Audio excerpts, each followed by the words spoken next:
I turned 18 this year, in May, the month that I graduated high school. By coincidence, the majority of my friends turned 18 about that same time. All throughout high school, we had celebrated birthday month. At least one of our birthdays fell on each of the weekends. When we turned 16, we each bought packs of cigarettes. At 17, we watched every R-rated movie in theaters, 2 times each. And at 18, we decided we would each get a tattoo. But I had a problem. Of the 4 of us, I was the poorest. My parents had kicked me out a few months before when they found the vodka in my closet, and I could just barely afford to pay rent with the waiter job that I'd picked up on nights and weekends. I'd managed to graduate high school with low marks, but I had graduated, which mattered to me, though I knew I wouldn't be heading to college. And now my 3 other friends were leaving to start their futures. "I think I'm gonna get a benzene ring," said Lily, the nerdy but cute Asian girl who hung out with us, and probably had more potential than all of us put together, behind my right ear. That way my parents won't see it under my hair. We were sitting in the back of Brent's truck in the school parking lot, watching as the rest of the school let out. Brett was my best friend at the time, though he was planning on attending school 3 states away. "Aw, that'd be so cute," said Mary, clinging to Lily's shoulder. "And I think I'll get a Bible verse right here. Something about purity." She gestured to her ribcage, and Brent snorted. The previous year, his relationship with Mary had come to an end when she cheated on him with 2 other guys. They'd made up and she'd cleaned up her act, but her reputation remained. "And I'll get a globe," Brent said. "Maybe on my chest. I want to travel, you know? Figure I'll do some sort of study abroad program at uni. What about you, Kopi?" I'm not sure yet," I answered, staring at the pavement below. I considered asking them for money, but my face turned red at the thought, and I already owed Brett $100 that he'd pretended to forget about. "I'll have to think about it." "We'll decide quick," said Mary. "We're going next Friday." By my estimations, I'd be able to save up at least $200 by then, but it'd be tough. I'd be eating ramen for sure, and picking up some extra shifts serving tables. It'd be worth it, though. After all, I wouldn't be seeing them for quite some time. But that night when I went into work, my name wasn't on the schedule for the next week. In fact, no names were on the schedule. Burnett's Bistro had recently experienced some competition from an Applebee's that opened across the street, and Burnett's Bistro was now shut down. So I was officially broke. By the time Friday came, I had applications for several new server jobs turned in, though none had answered yet. So I skipped lunch and went to the parlor that afternoon and spoke with the artist. "What can I do to help?" he asked when I entered the empty shop, his eyes narrowing. I looked young for my age, and I was just barely old enough to enter the shop alone. I just turned 18 and want a tattoo. I was wondering, though, I'm a little short on cash. Can I pay you later? The artist snorted, crossing thick arms across his chest. "No cash, no art. Read the sign, boy. I'm not working for free." "Don't you think we could work something out?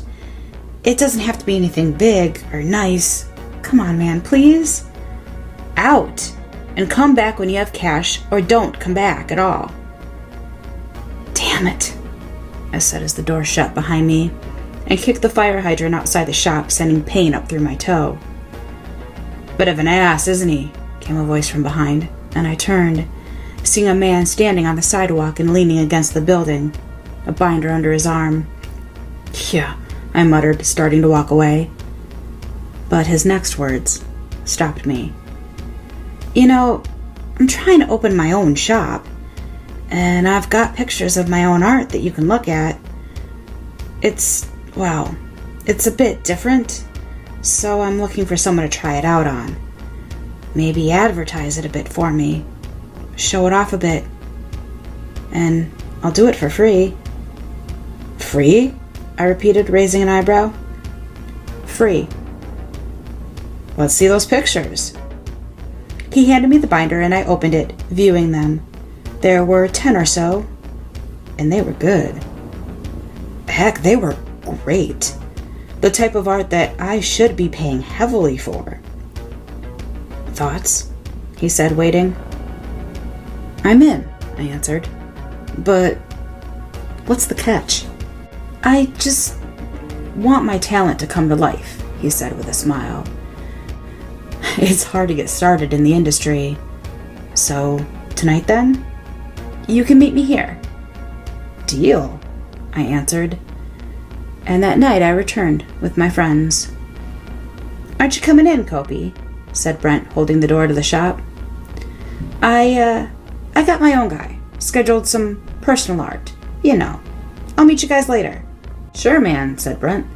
But we were supposed to do this together. Already, I could hear the voices of Lily and Mary from inside as they started talking to the artist, and I withdrew slightly so that I wouldn't be visible through the window. Trust me, man. It'll be cool. I want to surprise you guys. Whatever you say, answered Brett, and walked inside, holding a sketch of the globe that he wanted for his own tattoo. I waited outside, and a few moments later the man from earlier appeared, touching my shoulder from behind. Ready? He said, and I nodded, following him down the street. Night had begun to fall, and his shadow melded with the dark as he tucked into a side alley and led me down some stairs. And there we came to a door with a fresh sign over it, and he led me inside. You'll have to excuse me, he said. I haven't had much time to set up shop. Apparently, I answered, looking about the room. There was a chair, some equipment, and 3 hanging light bulbs, but little else.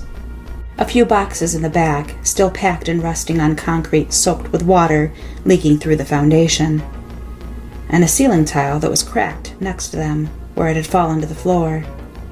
Go ahead and take a seat, the man said, and I hesitated. Then I swallowed and took the chair. It was free. I couldn't complain about free, and I didn't want to be the only one of my friends without a tattoo. All right, this will take a bit. I'll need you to stay still, he said. How does your lower shoulder blade work? I have a design in mind, if you will. Something special. That works, I said, and removed my shirt. And he began, the buzzing filling my ears as I gritted my teeth. When he finished, he held up a mirror for me, and I looked at the work. Damn, I was happy, and damn did it look good. It was a design of sorts, a looping that turned in upon itself, with strands that lay unfinished as the tattoo fell away. In case you ever want to expand it, he said, pointing to them. Free of charge, since you're my first customer. And I think you'll find they're quite addictive. Then he led me back to the surface, and to the original shop where Brent was already waiting outside. Thanks, I said, turning. But the man was already walking away in the direction of his shop, his form already a shadow in the night. Brent lifted his shirt when I approached, showing me the patch covering his own tattoo, though I could see the globe through it. Came out sweet, man. Better than I thought. Then Mary and Lily came out of the shop, each with their own patches. I hear you have a surprise for us, Kopi, said Lily. Go on, let's see it. So I turned and lifted my shirt. For a second I heard silence, and I held my breath. Then Brent spoke, his voice drawn out. Shit, man. How much did you pay for that? You know you still owe me $100, right? I laughed and turned to see their eyes wide and eyebrows raised. Mary's mouth was open, and Brent shook his head. We walked home together, and when I woke up the next morning, the tattoo was sore. Not just in the area applied, but above it, too. And when I looked in the mirror, it was just a tad higher than I remembered. But that was months ago, and now my friends are gone. I work at the Applebee's that shut down Burnett's Bistro as a bartender full-time now, for both lunch and dinner shifts. And I eat there all the time, considering the hefty discount, sometimes having 3 or 4 meals throughout the day. It's not a health problem yet, though, since I'm losing weight, not gaining it. Must be all the extra work I'm doing. I've gotten a few new tattoos since my friends left, all connected with my first one. The problem with having a lazy manager is I walk home drunk. Sometimes I even black out, with the entire last hour of my shift a blur. And my tattoo artist was right. Tattoos are addictive. During those nights, I must have stumbled back into his parlor and had more done. I can't remember, but I'd know when I woke up with sore skin. They were still free, though, and since I never lost any cash, I saw no problem with it. Plus, the new tattoos were just as impressive as the first, and he'd even touched up the first a bit, made the lines a bit darker, more pronounced. But it became a problem once my entire back was covered, and the ink started spreading to my arms. The other tattoos were of a wide variety of styles, too. Some colored, some not. Some pictures and some designs. All expertly drawn. But it was getting to be too much. "Damn it," I said one morning, glancing at my bicep. It stung, and there was a copy of my original tattoo, the swirls and lines staring back at me. So I left home and I walked to the parlor. Even though it was months before, I still knew the way.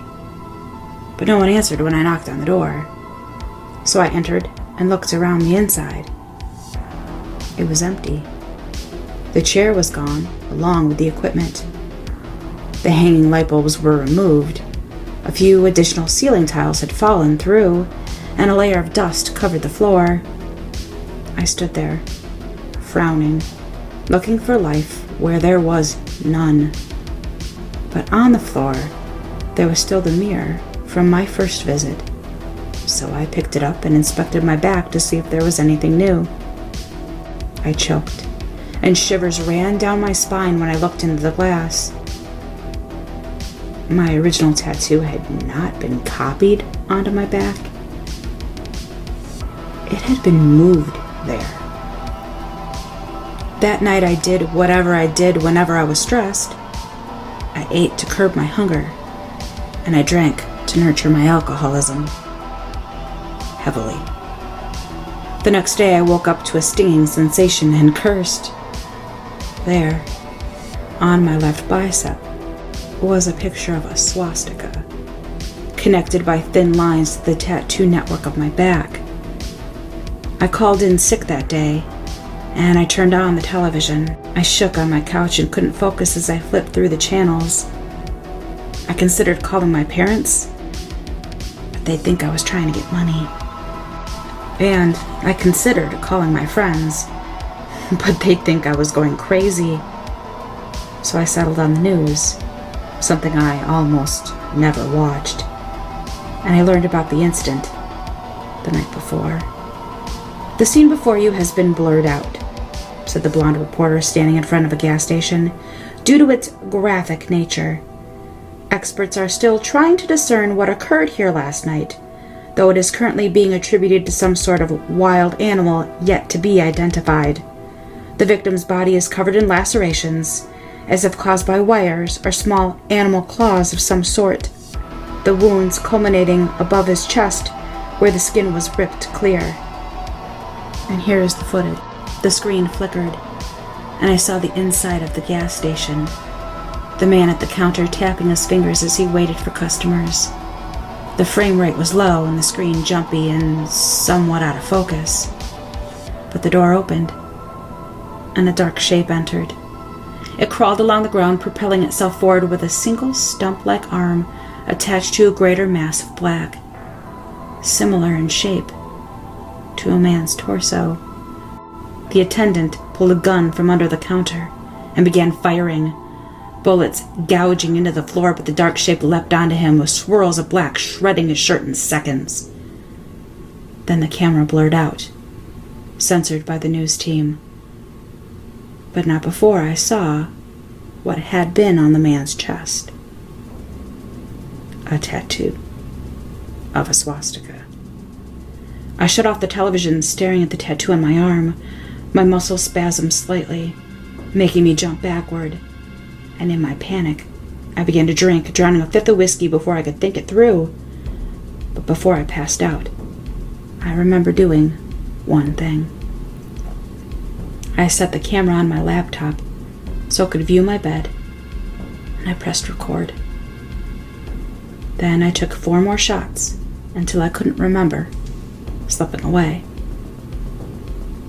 And today, I watched the footage.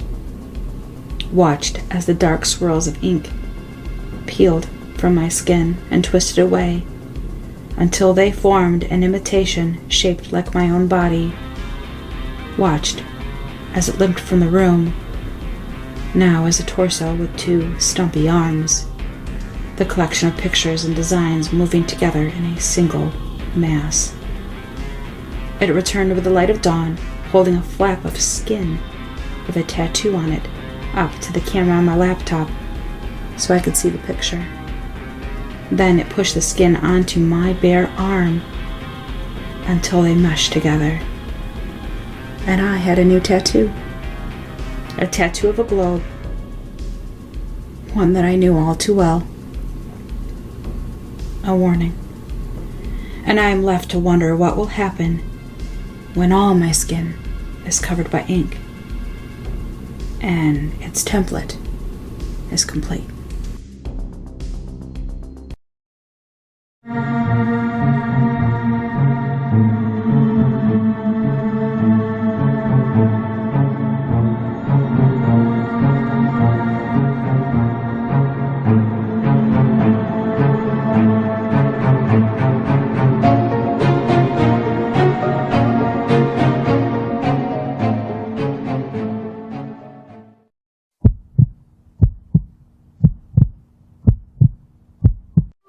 And now, a word from our sponsor.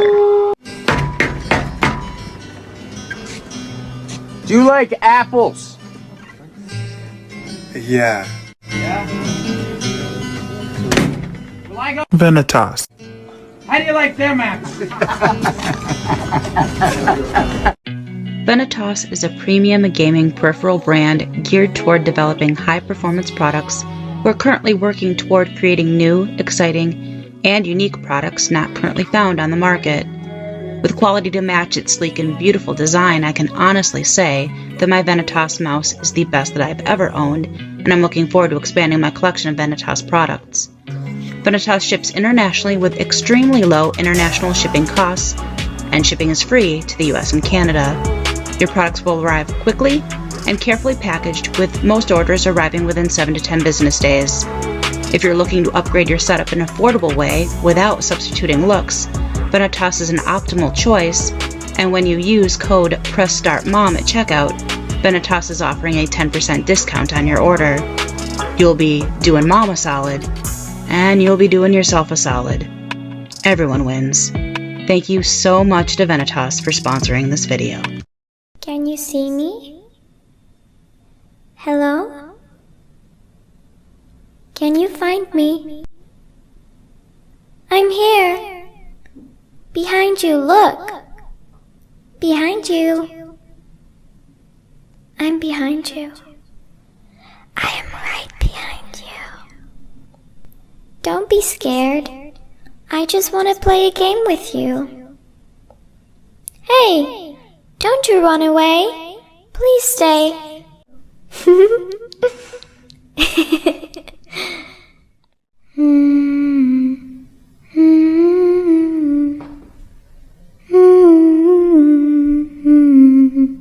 Incy Wincy Spider went up the water spout.